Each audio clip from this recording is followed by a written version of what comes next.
గొలగమూరులో కోటి సంకల్పాల సేకరణకి జనాలు విశేషమైనటువంటి అభిమానం చూపిస్తున్నారండి. వాళ్ళకి అర్థమైపోయింది మనం మోసపోయాము.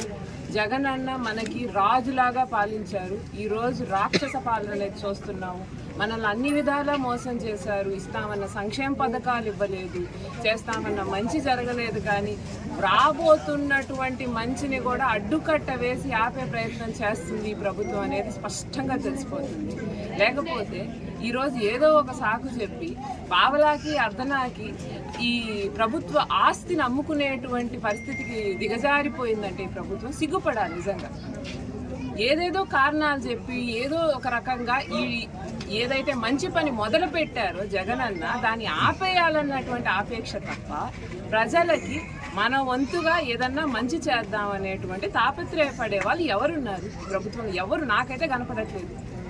ఎంతసేపటికి ఏంటి ఈ పని జగన్మోహన్ రెడ్డి గారు చేశారు కాబట్టి ఈ పని పూర్తయితే ఎక్కడ జగన్ అన్నకి పేరు వస్తుందో అని చెప్పి ప్రజలకు ఆయన చేసిన మంచి తెలిసిపోద్దని చెప్పి దాన్ని ఆపేయాలి. ప్రతిదీ అంతే. సంక్షేమ పథకాలు మీరు పేర్లు మార్చి అదే సంక్షేమ పథకాలు ఇస్తుంటారు. ఏదన్నా దానికి సంబంధించినటువంటి సంక్షేమ పథకాలు సగం అరాకొరా ఇస్తుంటారు. ఈరోజు ఆరోగ్యశ్రీ చూస్తే అది పూర్తిగా ఆగిపోయే పరిస్థితి. తుఫాన్లో కనీసం ఎవరికైనా ఎంత నష్టపరిహారం ఇచ్చారు, ఏం ముందస్తు జాగ్రత్తలు తీసుకున్నారు అనేది లేకుండా దాన్ని పక్కన పడేస్తుంది.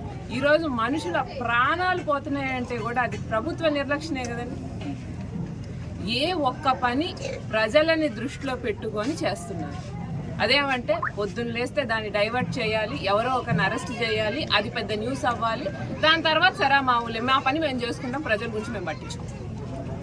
అందుకని ఈ రకమైనటువంటి పనులు తప్ప ప్రజలకు మంచి చేసే పనులు చేయట్లేదు. అందులో దుర్మార్గమైనటువంటి ఆలోచన రేపు పొద్దున్నే విద్య వైద్యం అనేది రెండుటిని దూరం చేయాలి ప్రజలకి అని మీరు ఆలోచన చేస్తే వైఎస్ఆర్సీపీ శ్రేణులు, వైఎస్ఆర్సీపీ నాయకులు, కార్యకర్తలు ఎవ్వరూ గమ్ముగా ఉండరు. ప్రజలకి మేము ముందు అండగానే నిలిచాం, ఇప్పుడు అండగానే నిలుస్తాం. ఖచ్చితంగా ప్రభుత్వ కాలేజీల ప్రైవేటీకరణ ఆగాల్సిందే. అది ఆగేంత వరకు మేము పోరాటం ఇలాగే కొనసాగిస్తాం.